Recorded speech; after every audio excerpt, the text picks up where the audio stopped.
Well-known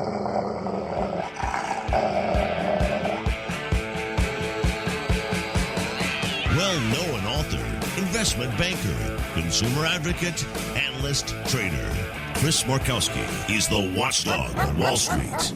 You want answers? Exposing the lies and myths that the big brokerage firms, the mainstream press, and the government are pushing to keep Americans away from financial freedom. You can't handle the truth. Bringing America the truth about what really happens in the financial world. Ladies and gentlemen, we're not here to indulge in fantasy, but in political and economic reality. This is the Watchdog on Wall Street. There's most certainly a lot of stuff going on, kiddos, and we're going to get to many of the highlights and your questions and comments throughout the program today. I'm going to go a little old school. I do. We have to go a little old school today on the program. And there's only so many hours in the day. There is. I know I got a lot of people listening to the radio show right now also listen to my daily podcast. And I try really hard to keep it around half an hour. But even this past week, I mean, I look down at the clock and it's like 45, 50 minutes. I'm like, boy, oh boy, oh boy. And I could go on and on and on about all the things that are happening in the world. And I try to keep it as short and sweet and concise as I possibly can. But again, we live in very, very interesting times. And I guess that's probably the understatement of the week. And I have my concerns. And we're going to discuss these things throughout the program today. But I mean old school. In old school today, we got to start off talking about, again, financial frauds, scams, basically where we got started here on the Watchdog on Wall Street show 20 years ago. We just basically devoted the program, pretty much the entire program, we devoted ourselves to trying to help people out, trying to help them to avoid all of the pitfalls and all the crooks and con artists that are out there. And it goes back prior to when we even had the show. I think I mentioned this a couple weeks ago. One of the things that we have at our website, we have a myriad of different services, things that we offer our listeners from all over the country, and everything's absolutely free. And one of those things is an account repair kit. Way back when we first started Markowski Investments, we basically, our goal was to go after and try to help all of the people that were being victimized by the penny stock firms out there, the Jordan Belforts, the Wolf on Wall Street types, because they were everywhere. And it's not that they're still not out there, because they are. There's no doubt about it. They're still out there. The same scams being done today that they were doing back then. But I don't know, maybe it was a little bit more prevalent. Maybe it was a little bit more in your face back then. And it was certainly around us. We lived and worked in New York City, the three of us, my brothers and I. So we went out and we put together an account repair kit. And the account repair kit, real simple, was this. Was that we would basically, we knew that everybody's account was down 50%, 75%, whatever it may be, and all these crappy penny stocks that people had, and we would give them a program so they could rebuild. And that's how we got started. Now, we still have that. Kit's still available on the website. We're still doing that. But we kind of expanded over the years because we came to the realization that it was much worse than the Jordan Belforts of the world. And in fact, I mentioned it here on the program. Jordan Belfort was piker. His penny stock guys were small potatoes compared to the real fraud that takes place, that is allowed to continue to take place. The big investment firms out there are basically allowed to steal. It's a license to steal. White-collar crime in America, especially when it comes to Wall Street, it's basically, you get away with it. you get away with it. The firm tends to pay the fine.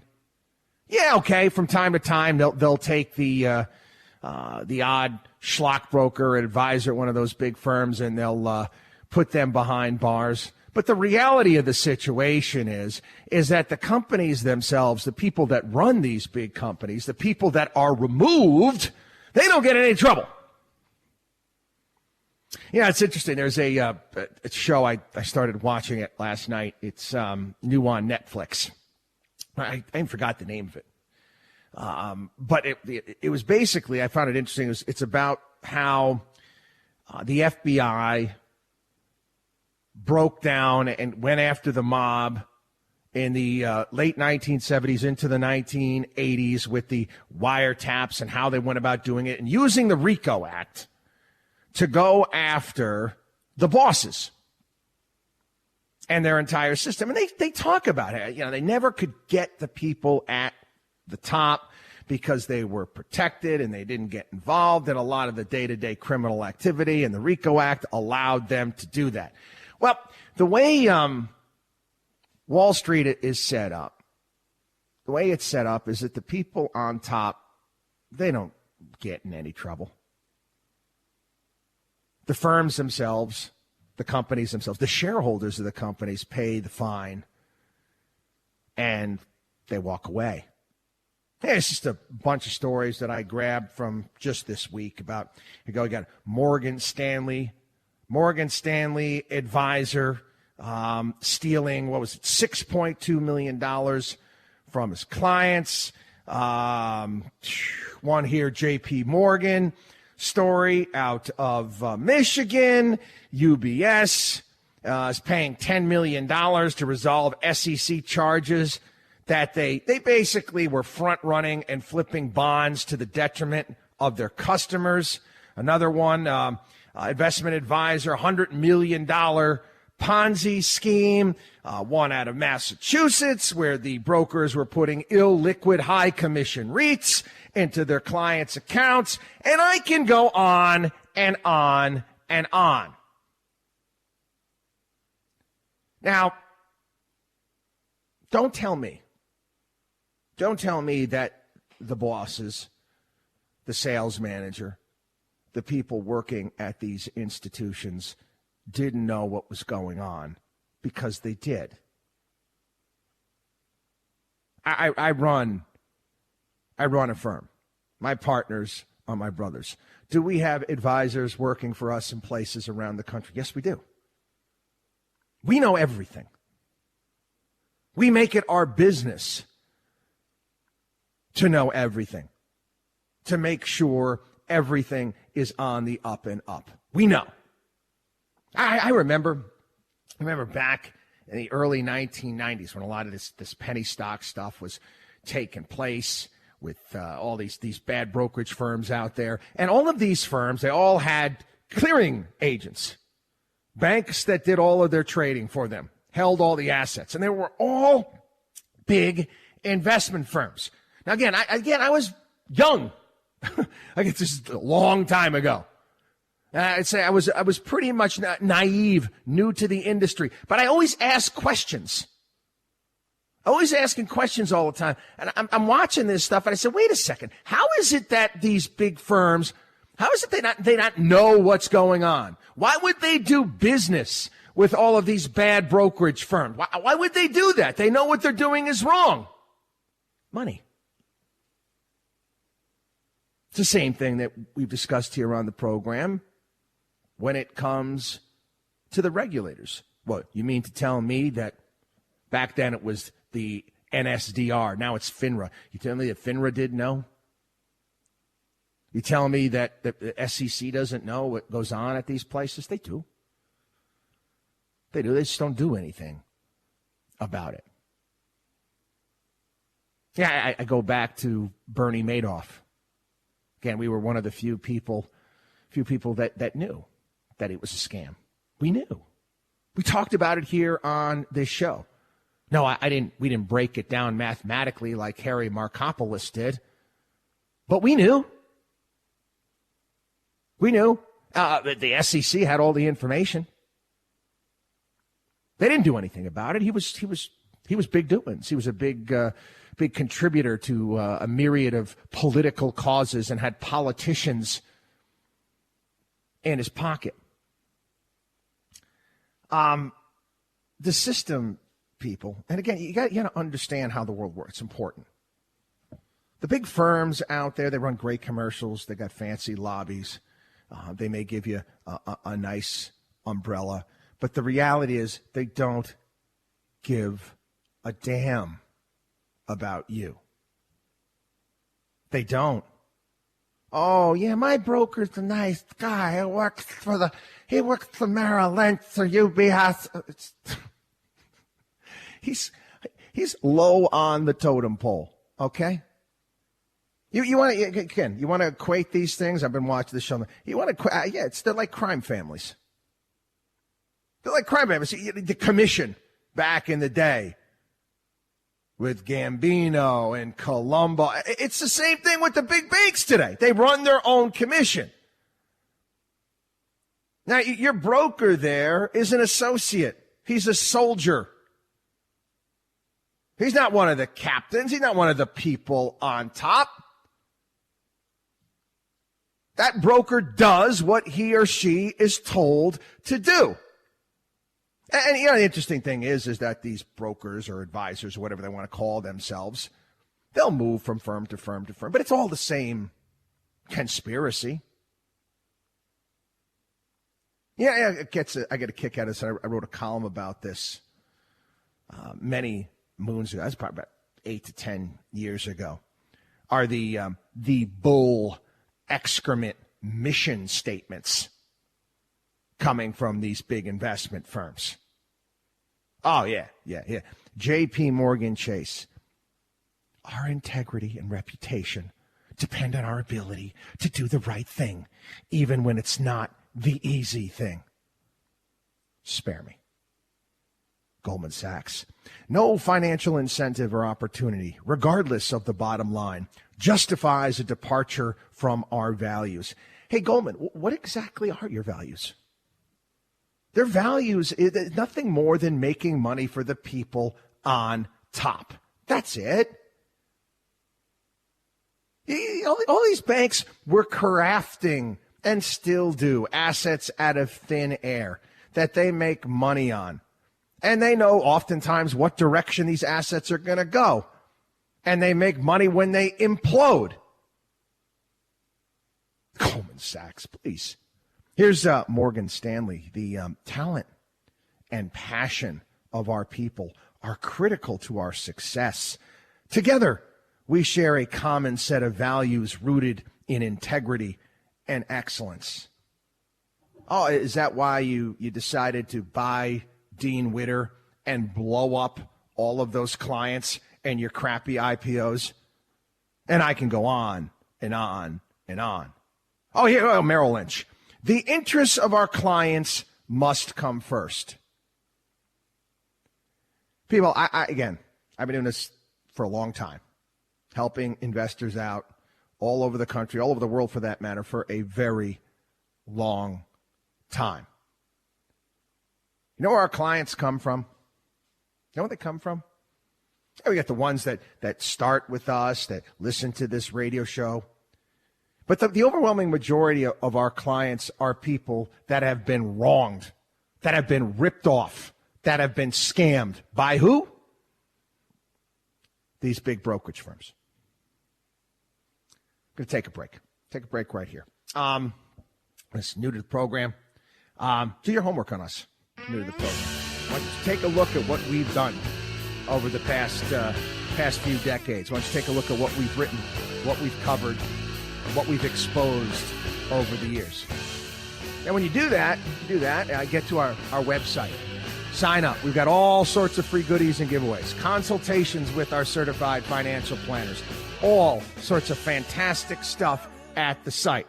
WatchDogOnWallStreet.com is the site. WatchDogOnWallStreet.com.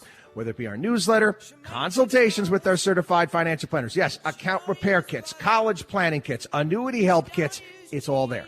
WatchDogOnWallStreet.com or give us a call, 800-471-5984. 24-hour day help hotline, 800-471-5984. We'll be back.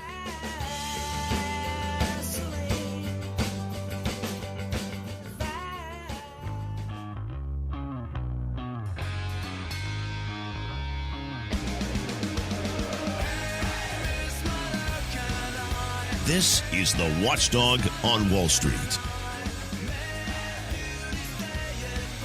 There was a survey that was done, and I found it fascinating. You know, it's like polls, surveys, and oftentimes people are not honest because, again, people do not like being honest with themselves. People don't like to look in the mirror.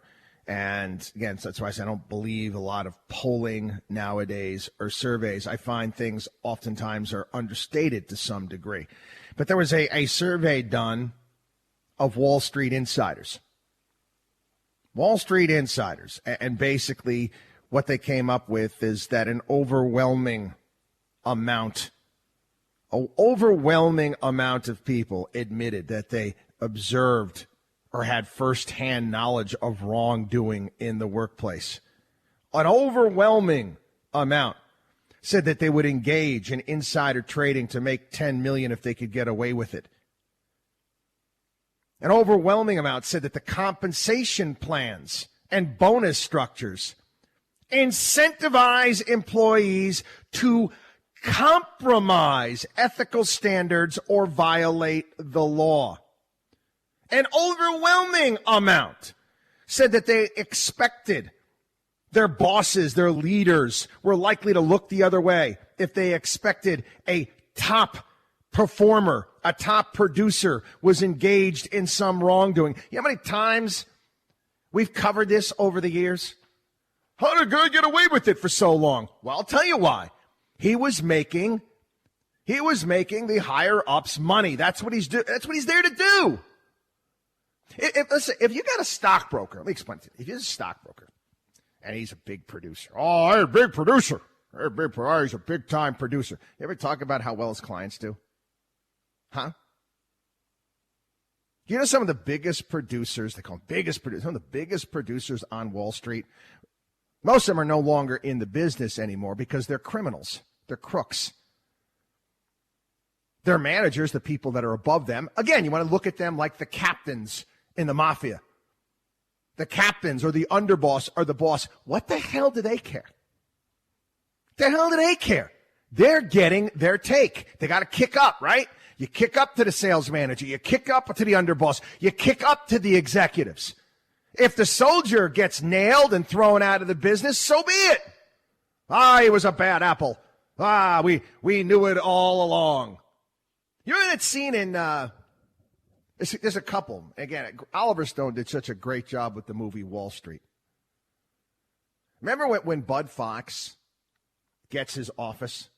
He's working with Gecko and he's, getting involved doing all sorts of crooked things and stealing corporate files and all sorts of stuff. But then the boss is like, I always knew you'd always make something great out of yourself. I always knew. And then there's the end of the movie, towards the end of the movie, where the police and the FBI and the SEC come in and put him in handcuffs, take him out of his office. And the boss is like, I always knew that you were a bad apple. That's how it works, people. That's how these big firms operate. I can go on with this survey. Yeah. Overwhelming majority said that they doubted that the leadership of their company, upon learning of a high performer's crime, would report it. And the largest swath of them all said that the financial services industry does not put the interests of clients first. And that's most definitely the case when it comes to big firms. They're not fiduciaries.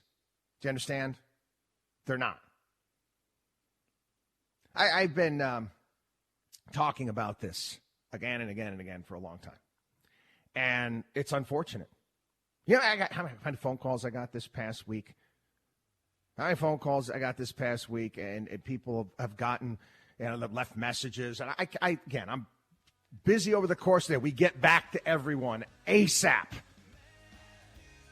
We get back to one very, very quickly. I've been listening to your program for years. You know how many times I hear that? I've been listening to your program for years. I've been getting your newsletter for years. And I know what's going to happen next. I know exactly what's going to happen next, what they're going to say on that message, and the conversation that I'm going to subsequently have with that individual. Anyway, we'll talk a little bit about that when we get back. Let's take a quick break. Again, you're listening to the one, the only, the Watchdog on Wall Street show, the place we do take the liars, the crooks, the cheats out behind the woodshed and give them a beatdown. WatchdogOnWallStreet.com. WatchdogOnWallStreet.com is our site. Become a part of the Watchdog on Wall Street family. 800-471-5984, our 24-hour day help hotline. We'll be back. Yeah, आपको भी हो सकता है.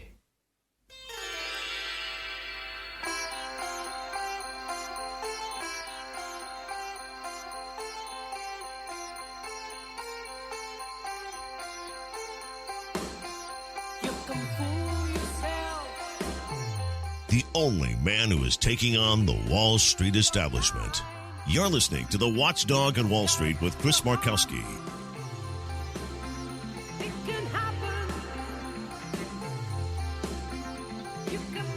Thought about this song during the break. John, you got to grab this song. It could happen to you. I get phone calls every single week. Myself, my brothers, my nephew. My nephew's joined Markowski Investments, youngest chartered financial consultant in the country. We get it all the time. I've been listening to your program for years. What comes next? Well, story about how they should have listened. They should have listened, should have paid closer attention. You know, all the years I've been doing this, the phone calls and the emails that go to the top of our list, around some 250 stations around the country. The phone calls and the emails that go to the top of the list are the people, obviously, that have a question or they're concerned about something where we can try our darndest to stop people from losing a fortune through some ripoff and scam. They go first. And I've been doing this, again, on the radio. I've been talking about this for a long time. There hasn't been a single instance in all of my years where someone has called me up and said, Chris, you were wrong, or sent me an email or a social media post saying, Chris, you were wrong. Not one time. You were wrong. You were wrong. That schlock broker actually had my best interests at heart.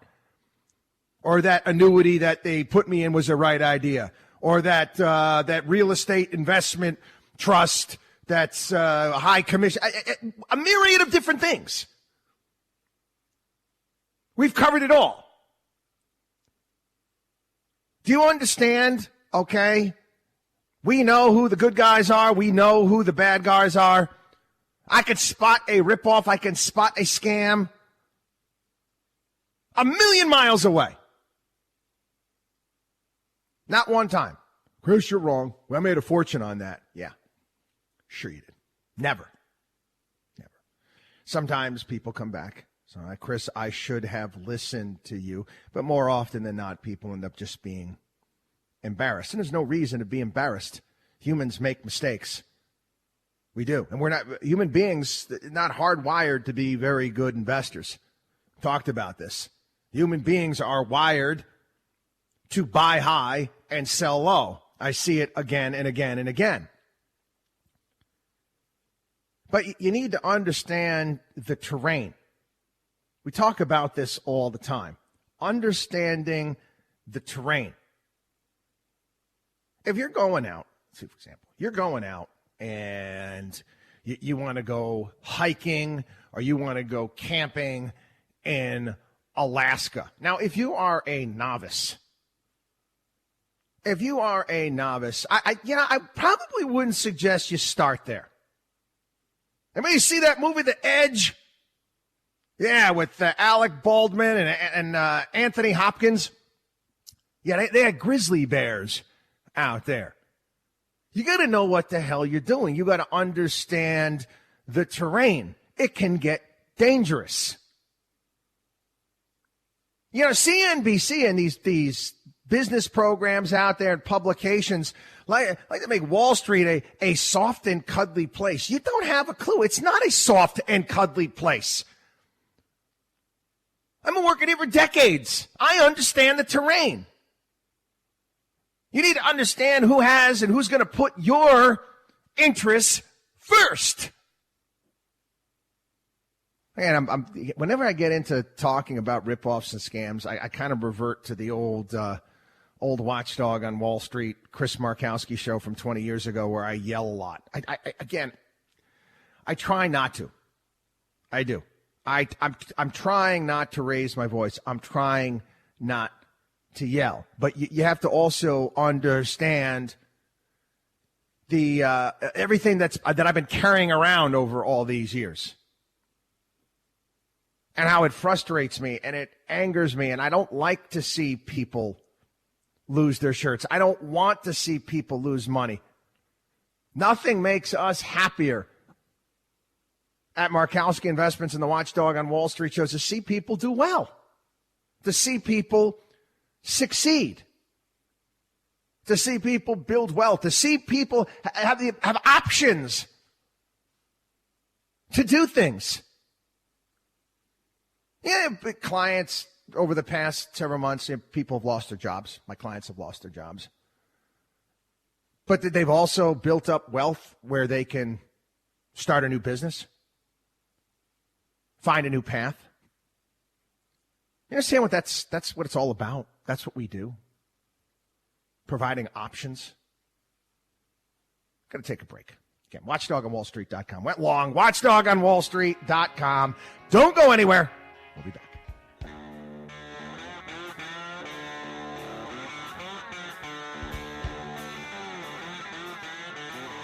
You should believe in math, not magic. You're listening to The Watchdog on Wall Street with Chris Markowski.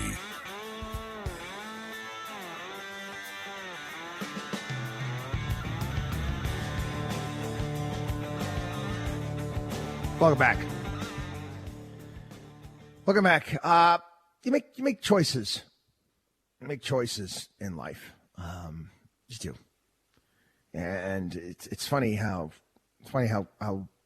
God operates, in my opinion, and the paths that he lies in front of you, and you have a choice. They talk about that and free will. Free will. You watch some movies where they have the devil in the movies, and the devil can tempt you, can't make you do anything. Can't make you do anything. You're going to decide. You're going to decide what path you're going to go on. And I often talk about here on the program the ethical bypass at birth that many of the people that I've encountered over the years on Wall Street happen to have. And ethics comes from, well, first morals, then ethics. And they have college classes where they teach ethics. And you're supposed to have these. You bring them to the workplace. Listen, okay? People get put in positions, and again, human beings are weak, and it's nice when people can kind of try to redeem themselves. They go down the wrong path. However, I understand how Wall Street works. I understand how they operate and how they draw people in. And how they keep them there. And it's a hard thing to do. It's a hard thing when you recognize that you've been working at a company, thinking you're doing the right thing, building something up, working long hours, and then all of a sudden realizing that what you might be doing, there's something wrong with it. It's hard to leave that.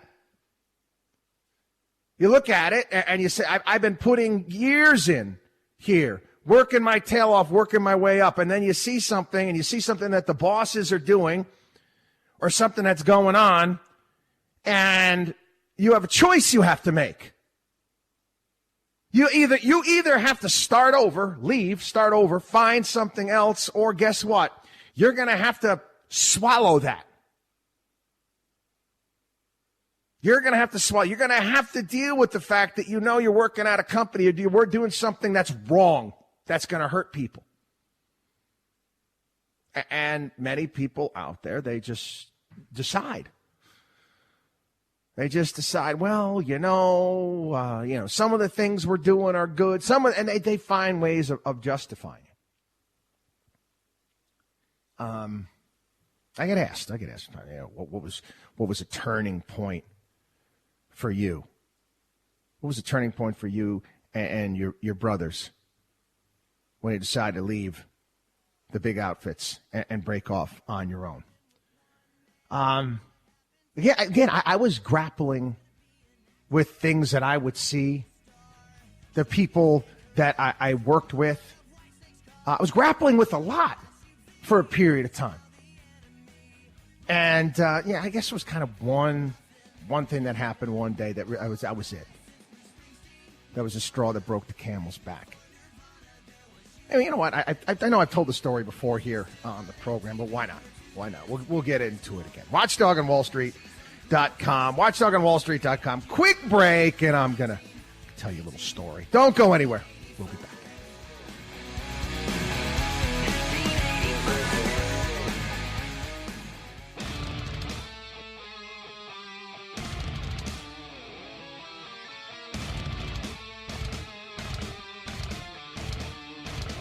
Bringing America financial freedom one listener at a time. You're listening to the Watchdog on Wall Street with Chris Markowski. Yeah, so again, I'm in my early 20s. And I'm the eldest. I'm the eldest of the Markowski brothers. I happen to work with two of my three brothers. My youngest sibling is I kid you not, he's a farmer and a college professor. That's his path. But I was on Wall Street first. I was working on Wall Street first. And again, I started out as almost kind of like an apprentice. Wasn't getting paid very much. Worked nights, worked weekends, 7 days a week for years. For years. I had no vacation. Working your way up, busting my butt. And I first started work. I didn't have any fancy suits like a lot of the other kids did that, coming from places of money. I didn't have it. I just worked my tail off. Remember some of the first suits I bought at consignment stores. Remember exactly where it was, on the Upper East Side of Manhattan.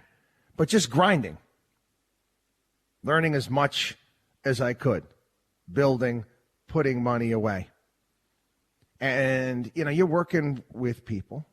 You're working with people, these higher-ups, these bosses of yours. And again, I was young and naive. And these are Ivy League types, people that are, you got all of this stuff and nice cars and nice offices and all of the, families, kids, looking up to these people. But then I see things. Little things, hear things, stuff that didn't jibe with my morality.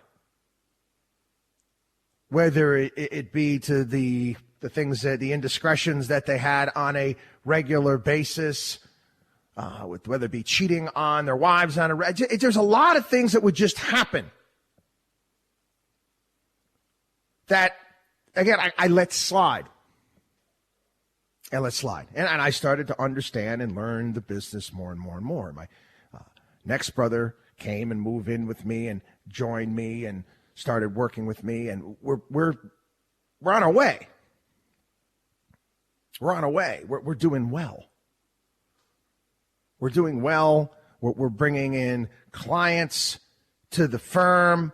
We're meeting with various different heads of companies that are looking to do various different investment banking. Just a lot of really great things going on. We're constantly being praised by our higher-ups. But again, little things that we would notice, that we would see, that we would let slide. We would let slide. Even just, it's little thing like, some of the people you work with. This is true. They used to call it the broker's handshake. Somebody in your office would just come up to you, rather than shake your hand, they would take your tie, turn it around just to see what brand it was. And again, I swallow it, deal with it. Wanted to knock the person out that did it, but just dealt. Just moved on. Anyway, these are the types of things they start weighing on you over time. Now, we're building up our business. We're building up our client base. Our clients are doing well. We're getting referrals. There's a lot of great stuff going on. A lot of reason for my brother Mike and I to be happy. My brother Matthew wasn't even with me yet. He was still in college. They get that call. Call into the sales manager's office. Again, think of it, mafia, like captain, above you. The captains, these people are making money on all of the soldiers, all of the brokers, financial advisors in the office. They get their take. We were managing more money. We were bringing in more business. Our clients were doing well. You want to know what was missing from the picture? We're generating enough commissions. We're not generating enough commissions. So get the call over the squawk box, the big office, and Markowski brothers come to sales manager Jeff's office, and again starts buttering us up, how well we're doing, all this stuff, how great, fantastic, great we are, all this stuff, and taking a look at our client book. And again, this is a long time ago. This is back when everything was an actual book, written down on paper, client positions, holdings, various different things. Kind of thinking about this a few decades ago, but again, it's not that long ago. And again, no computers involved with this. All there, all these big binders of books and clients. And he's flipping pages. And he's looking. And it looks like he's thinking real hard.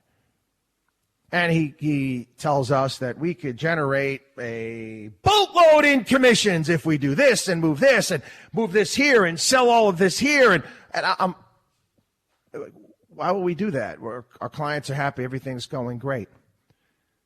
His tone changed. Tone changed from one of praising us to one to get angry. Like, who the hell are you talking to? You're just a soldier. You do what you're told. I tell you to sell. I tell you to move. You do what I tell. Basically, that was the attitude. And we disagreed. Again, he berated us and told us we were, again, all of a sudden we were great and we're never amount to anything in this business. And said that's not your clients. Never forget this. It's not your clients' money. It's your money. It's your money, and you better get with the program. You better understand that. Wait, you think that this is not the way these firms operate? Huh? These soldiers, you do what you're told. They do what they're told. Now, yeah, I'm giving you this information. You can choose not to believe me. Again, yeah, you want to be one of those people? Do you want to be one of those people? A year from now, 2 years from now, 5 years now. Hey, I've been on the radio for decades. I should have listened to you. I've been listening to your program for a long time. I should have listened to you. Don't be that guy. WatchdogOnWallStreet.com. WatchdogOnWallStreet.com. We'll be back. Chris Markowski is the watchdog on Wall Street.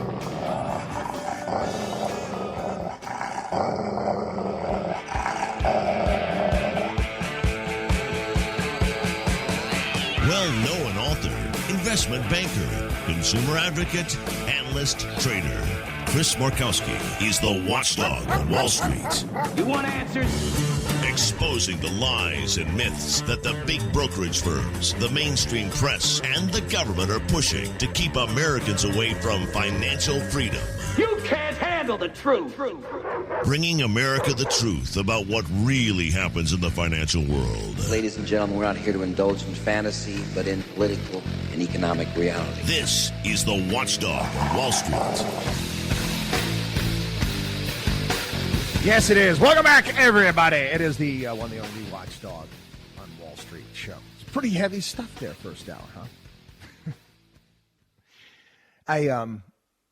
I mentioned something that it was kind of on the financial planning front. One of the things that we try, well, it's our goal, what we're looking to achieve with our clients over the years is optionality. What does that mean? What does that mean? Well, financial freedom, the financial preparation, that's what we do. It's not so much financial planning, it's financial preparation. Think about that Boy Scout motto, be prepared. Is prepping. Prepping. Did I know in January of this year, did I know that there was going to be a COVID epidemic that was going to spread around the globe and shut things down? No, I didn't know that. Were we aware that was it possible that something like this could happen? Sure, it's happened in the past. Hollywood has made movies about this. What we try to do for our clients is to be prepared in case bad stuff happens. Because guess what? Bad stuff is going to happen. You know, on the flip side of that, too, you want to be prepared in case good stuff happens. You want to be able, if an opportunity presents itself, you want to be able to take advantage of that opportunity. There's a story this past week talking about banks and the bank earnings and what the banks can tell us, lending institutions can tell us about COVID era business. Everybody is bluntly struggling. Okay, thanks, guys. Telling me something I don't know already. Small businesses are struggling. They are. One of the things, I mentioned this, I came up with this, I learned this back, had to be 2001. 2001, it was post 9/11. I remember it was a speech given by John F. Kennedy somewhere. And I can't remember exactly where it was, and he brought up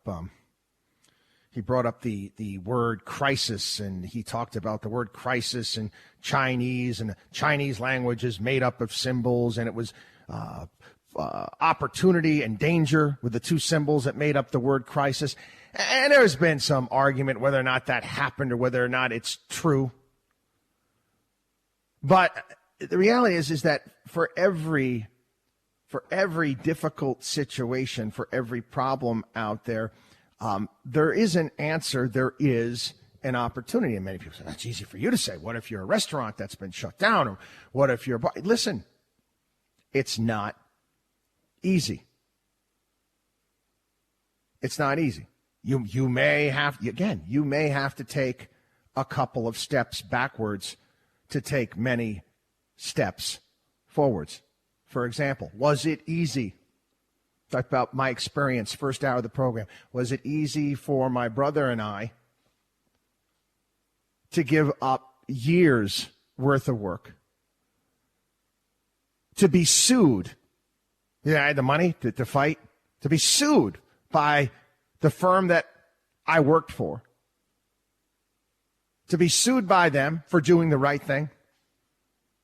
Years. You put yourself, wait and tables, but all this stuff, build all this up, gone. Gone. Because that's how the rules work on Wall Street. Yeah, we got sued. They came after us. Why? You want to know why they came after us? Because we told our clients to leave. We couldn't, based upon our contract, we couldn't take our clients with us if we left the firm. They illegally marked up our license, did all sorts of things, but we told our clients to get out because these people were not good people. That's against the law. Because we knowingly broke the rules. We broke the law because we didn't care. We were working in the best interest of our clients. Guess what? Back to square one. But again, it was the right move. For more than the morality of it. As difficult as it was at that time, as difficult as it was, as you'd be looking at the situation and say, why is God doing this to me? God, in essence, was opening up doors for us. I know how difficult it is to look at things when your business is down and out and something you've built up is down and out. But there are going to be opportunities. They're going to be. And I don't think that this crisis is anywhere close to being over for small businesses. I get that. Keep your eyes open. Again, what we've done for our clients, many of whom are small business owners from all over the country, is try to build them and give them options so you can take advantage when whether a good situation presents itself. What would a good situation be? Well, I don't know. Meeting your future wife. Who knows, whatever it may be. Having kids. Or when a difficult situation comes to pass. One of the things, we're going to talk about this a little bit later on in the program as well. This, it's frustrating for me. It is. I don't have a political party. I don't like political parties, but I don't have a political party that I'm affiliated with. And many people listen to this program and they automatically assume that I'm an elephant, automatically assume that I'm a Republican. And I mentioned that I left the Republican Party years and years and years ago because they're full of it. They don't have any sort of, they have no guideposts. They stick their finger in the air and they see which way the wind is blowing. And I strongly disagree with how they've been handling this crisis. And now there's talk out there, another bailout package, another stimulus package. Are we going to extend unemployment? Again, one of the dumbest things I've ever heard. Let's pay people more to be unemployed than to be employed. How stupid is that? Now, we've talked about government assistance here on the program and compared it to a narcotic because that's what it is. You're handing out narcotics is what you're doing. You can't pay people more to be unemployed than to be employed. But that's what we've done. We should be focused right now on getting rid of regulation. What we need to have happen coming out of this is we need to get people excited about work again, excited about entrepreneurship again. We need to be able to get capital into entrepreneurs' hands. And I watch the floundering, just the one screw up after another, whether it be all of the issues with the PPP program. Or what do we tell you? That was another stupid program. How much time did the Fed, again, these are supposed to be the smartest people out there, smartest economists in the world, along with Steve Mnuchin, the Main Street lending program. You basically know that nobody has gotten even involved with that. And we told you it was the case. We told you, here are the people that are supposed to be the smartest minds out there. they roll out a program which is useless. Useless. What do they say? Maybe about 12 to $30 million has been lent out through this Main Street lending program. Dumb. Let me get this straight. This is a 5-year business loan. I'm limited to how I can go about using it. It's a myriad of just stupid ideas out there. And I can see the forest for the trees, people. I can go to a business brokerage website just like you can. And you can see a lot of businesses that are up for sale, a lot of restaurants that are up for sale, a lot of bars that are up for sale. I can go on and on and on. Somebody's got to buy those places. Somebody has to buy those places. Somebody has to open those places up. Who's it going to be? Who is it going to be?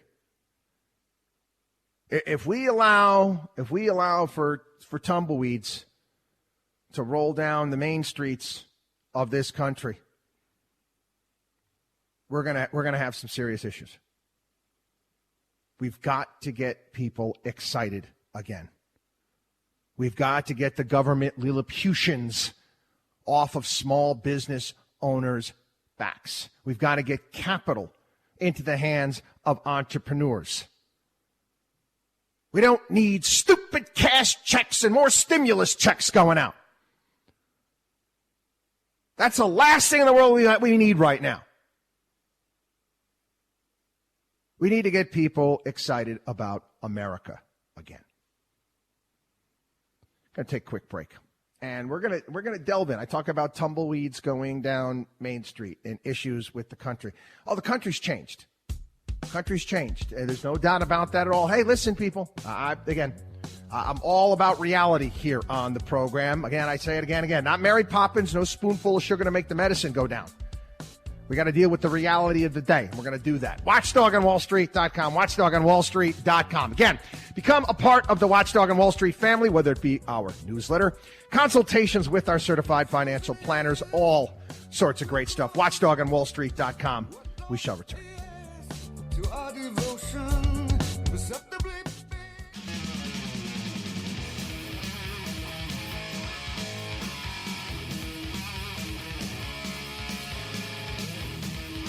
Taking Wall Street's liars, crooks, and cheats out behind the woodshed. You're listening to the Watchdog on Wall Street. All right, we're going to some tough talk here on the program. Just warning you. Some tough talk. Oftentimes I get into tough talk here on the program, and people get bent out of shape. And that's easy for you to say. I'm sorry. Okay? Again, I'm dealing with reality. I suggest you do as well. Human beings they box themselves in. They box themselves in. They put themselves into little cages simply because, for just simple things like I'm not willing to move, or I'm not willing to see something different.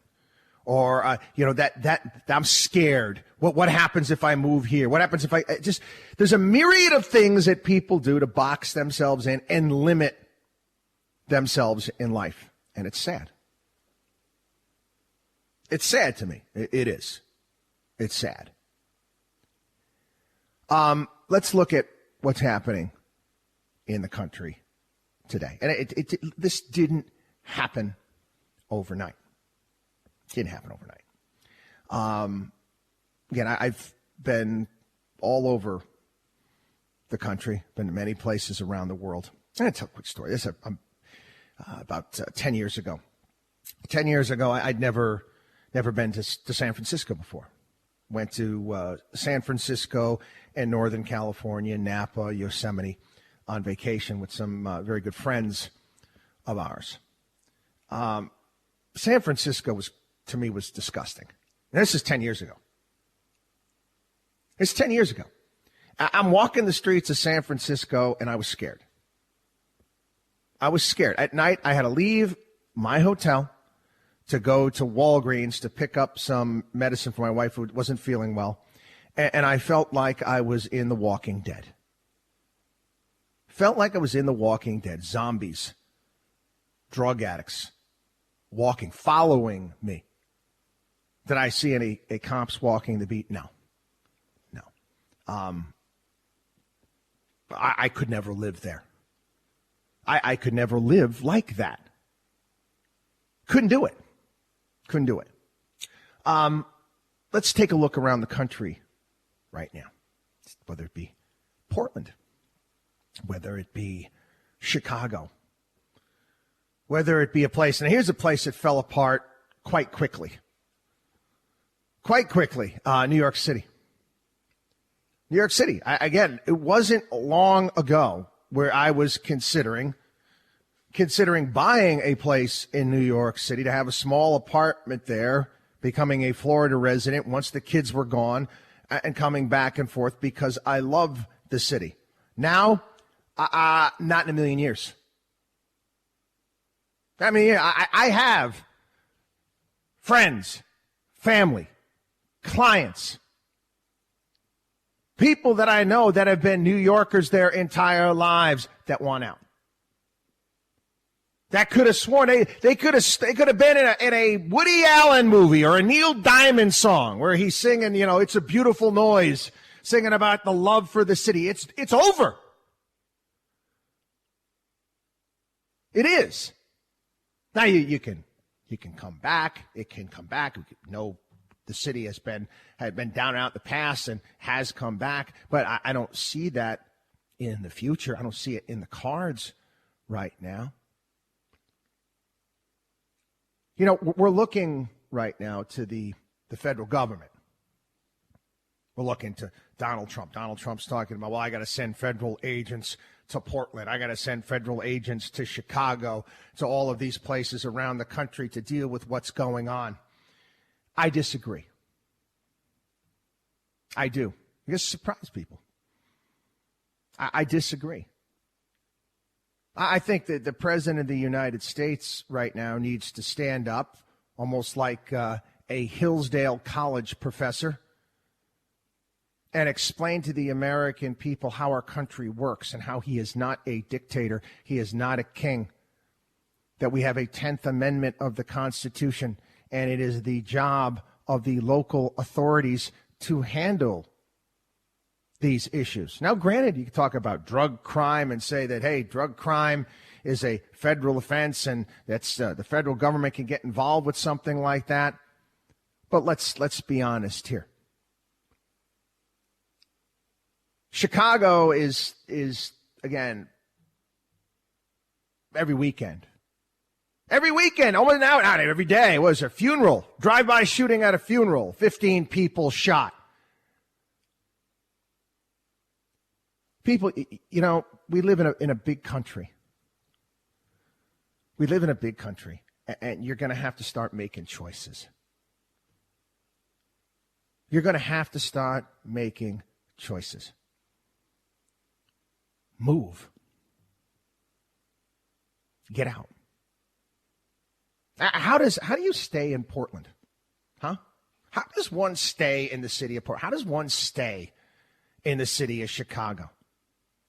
How do you raise kids in a place like that? I'm just asking. I don't get it. How? Like, hey, you live in New York. I live on the North Shore of Long Island, okay? You wouldn't know in a million years I was anywhere near that. I was 30 miles outside of New York City. You wouldn't know. We live in a bubble here, okay? We do.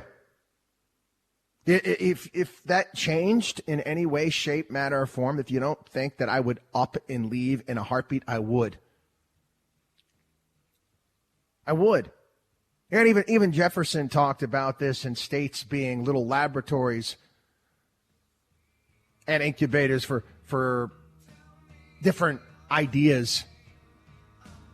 Well, again, if these cities want to go all in socialist, let them. Let them go. There's opportunities elsewhere here in this country. take advantage of it. Anyway, you know what? I have to hit on this a little bit more. Try to get across here to people. Again, what's happening here in the country, and you're going to have to learn to adapt. Have to take a break. You're listening to the Watchdog on Wall Street show. WatchdogOnWallStreet.com. WatchdogOnWallStreet.com. We shall return. You're listening to the Watchdog on Wall Street.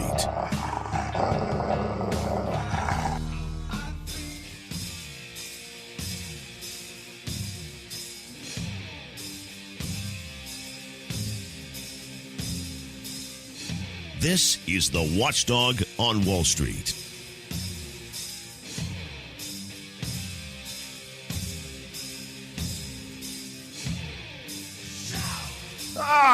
Old school Motley Crue there for you. That song came out, I was in 5th or 6th grade, something like that. Anyway, welcome back. It is the Watchdog on Wall Street. I'm a big fan. I'm a big fan of the comedian the late comedian Sam Kinison. Sam Kinison had a skit that he did back in the 1980s, where at the time was where everybody was focused on. Remember Live Aid? What was remember Live Aid? Okay, people kind of remembering that now with like Bohemian Rhapsody and Freddie Mercury singing at that concert. It was Aid for Africa. It was Aid for Africa. Then they did We Are the World. That was a big song. They're making money for Africa. There was Do They Know It's Christmas? I had a collection. Everybody plays that game, who's singing what during that song. All the big artists of the day. Anyway, Sam Kinison does this skit. And he's making fun of Sally Struthers a little bit, too, and how, you're in Africa and you're showing all these kids starving. I mean, you're there, you got food. Could you give that poor kid a sandwich? But he makes the very astute point. Is that rather than sending food and money to the people in Africa, he says, show them, he picks up, pretends like he's holding a handful of sand. He's like, you see this? You know what this is? It's sand. Nothing grows in it.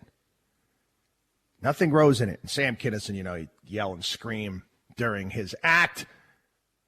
And his suggestion was rather than send food and resources to Africa, is send them U-Hauls.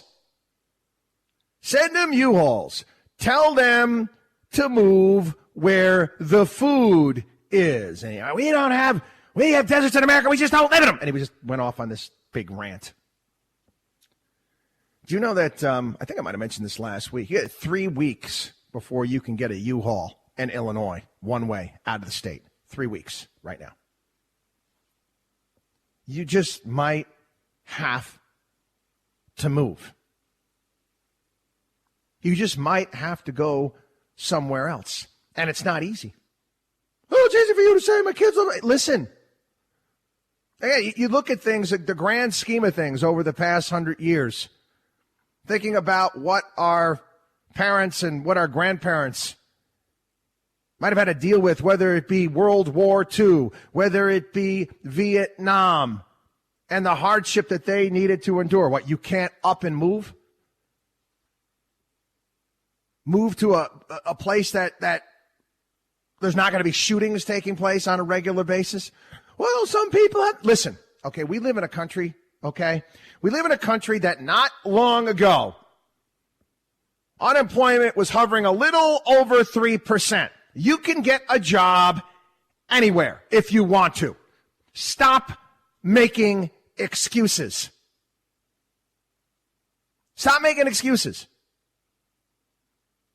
It's not my job. And again, I don't mean to sound heartless, okay? I don't. I've never been to Portland. I happen to like the television show Portlandia. I thought it was hilarious. But I don't care. I don't. I've got clients who live in Oregon and around there. And what do you think I'm telling them? Get out. Get out. What are you spending your tax dollars on? Exactly. What? Unless, unless you sort of like that thing that's taking place, unless you like graffiti everywhere and destruction and attacks on police officers, then of course stay. And we'll see what happens. We'll see what happens. Yeah, like Sam Kinison, move to where the good people are. Move where the food is. Move to where the good people are. Well, you don't think that there's opportunity, but why do you think so many businesses are up and leaving these left-wing states and moving elsewhere? Why do you think that is? Well, you think this is new? You don't think that I have an exit strategy too? I love the schools where my kids go. I do. I live in a very, very beautiful place. Can't stand the taxes. I already told people. I'm honest here in the program. Kids are gone. I'm out. I'm not paying the state income taxes and the property taxes where I live. It was a decision that I made. It was a decision that I made for my family at the time. And I did it for my kids. I'm long. You know what? I'm going to get into this. Why not? Tell another story today. Telling stories today on the program. WatchdogOnWallStreet.com. WatchdogOnWallStreet.com. Our newsletter. Consultations with our certified financial planners. Don't go anywhere. We'll be back.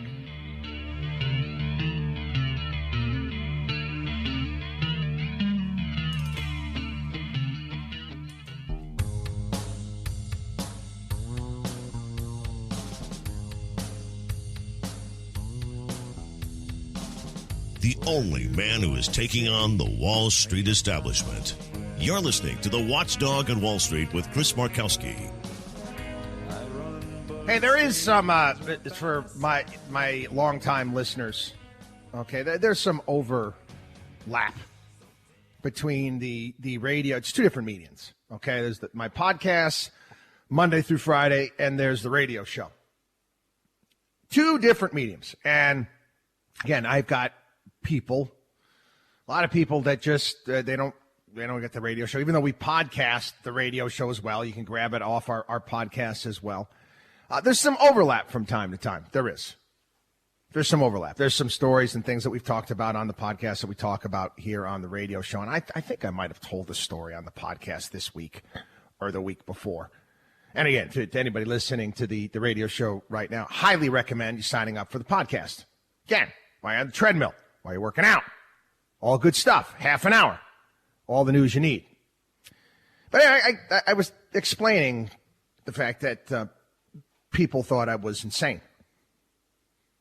I have a ton of very close friends, obviously relatives. My two partners, my brothers, live in Florida.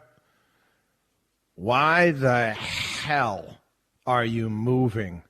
Why the hell are you moving to Long Island? Why in the world would you up and move to a high tax state like New York? Why would you do that? What are you, an idiot? No, not an idiot. I'm pretty calculated people. My kids, the rules in the Markowski household is that you have to have a hobby. It's back when they were younger. Every kid is unique and different. Everyone has certain abilities, whatever it may be. And you try, again, I talk about this all the time. You want to try to find out whatever talent God has given you, and you want to develop that talent. You want to do something with that talent. I think that's one of the keys to being happy. When my kids are younger, try getting involved in everything. Everything. Whether it be my daughter with ballet and artwork, whatever it may be. And the kids they got to kind of gravitate to what they like. And again, I've talked about this on the program. I'm a big lacrosse guy. Developed a lacrosse program down in Florida. But I came to the realization that, I came to it. I actually donated my time, and I coached two of the schools that had lacrosse. I coached their middle school teams it was almost like it was covert. I was going to see what the kids were like at school. And let's just say that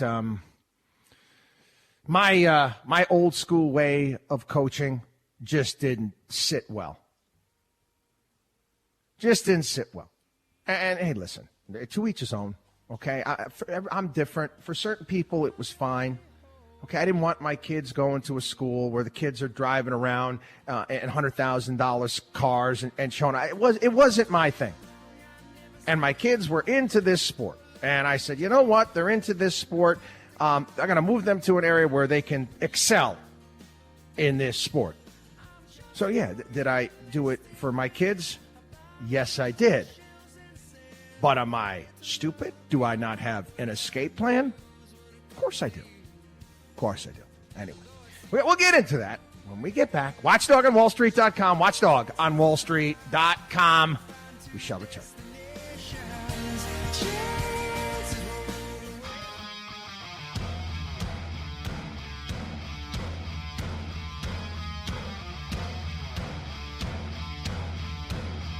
You should believe in math, not magic. You're listening to The Watchdog on Wall Street with Chris Markowski. Yes, you are. Yes, you are. All right. What's your point, Markowski? You're telling us all these stories. Well, listen, okay?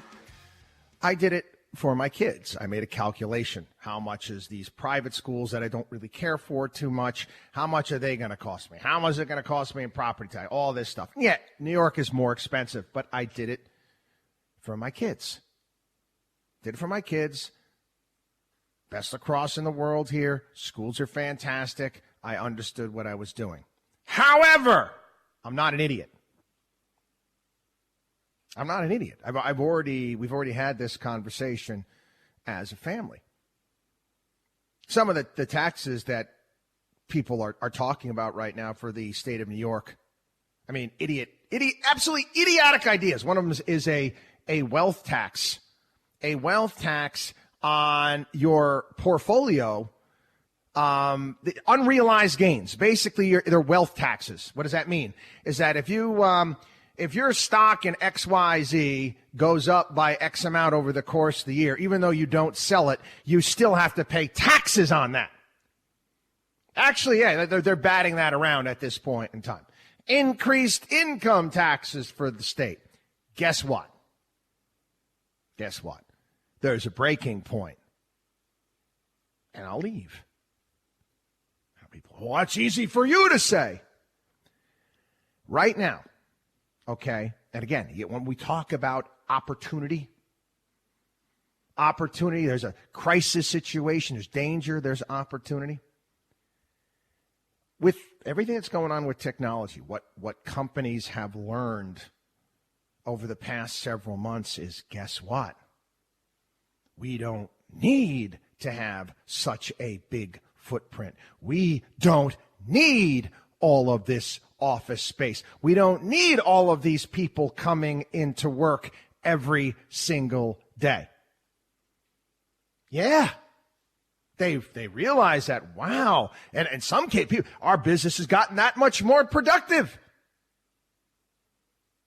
If you don't like where you live, you don't think you could go into human resources in today's climate and said, I don't feel safe.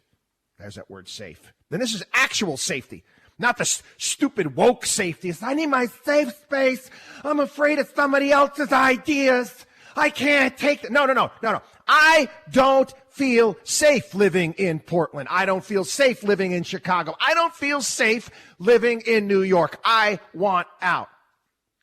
You go to human resources. You go tell everybody, say, listen, I'm going to move here. Okay? I will work remotely. If you need me to come back in the office from time to time, I will get on a plane and I will do that, or I will drive. What are they going to tell you no? You think they're going to tell you no? They're not. They're not going to tell you no. They'll probably encourage it.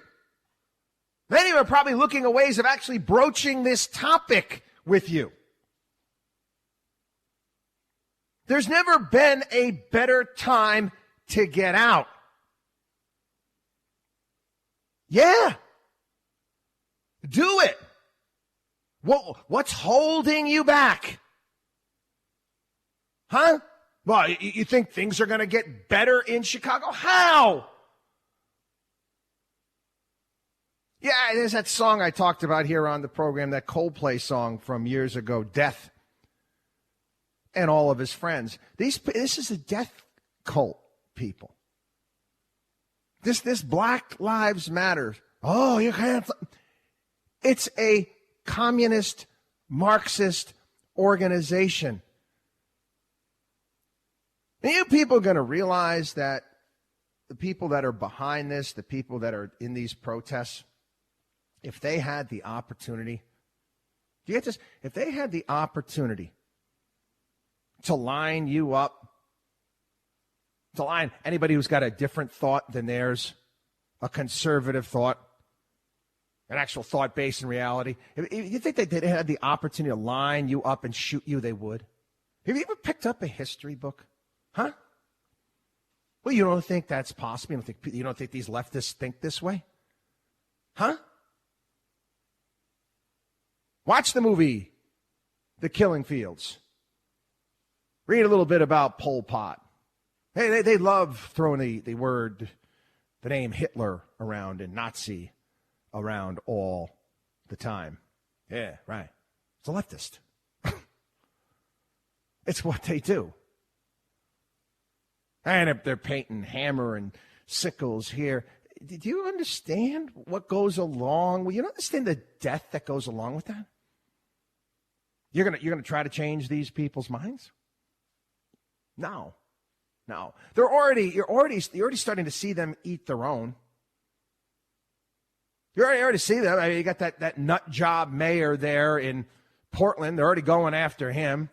You had the left-wing mayor of Oakland. Well, her house has already been targeted. What do you think is going to happen? You want to be around when this thing all implodes? You think that's a good idea? You think it's good for your family? You think it's good for your kids? Listen, I wash my hands of it. I'm hands off. I don't think the president should get involved. I don't want to send federal agents to any of these places. I don't. I want to send U-Hauls. You want to solve the problem? They call it the Sam Kinison Act. The Sam Kinison Act of 2020. U-Hauls to move good people out of these godforsaken places here in America. We are a big country. Big. You have options. Don't you? You have options. And you can choose not to live there. Yeah, at some point in time, they're going to have to hit rock bottom. They're going to have to. I've talked about that. I've talked on the podcast. I said, listen, the country, they talk about country divided. Okay, let there be blue states. Let's see how that works out for them. Say you want to take a couple states and they want to go all in. Go ahead. You'll be a great example to the rest of the country on what not to do. WatchDogOnWallStreet.com. WatchDogOnWallStreet.com. We'll be back.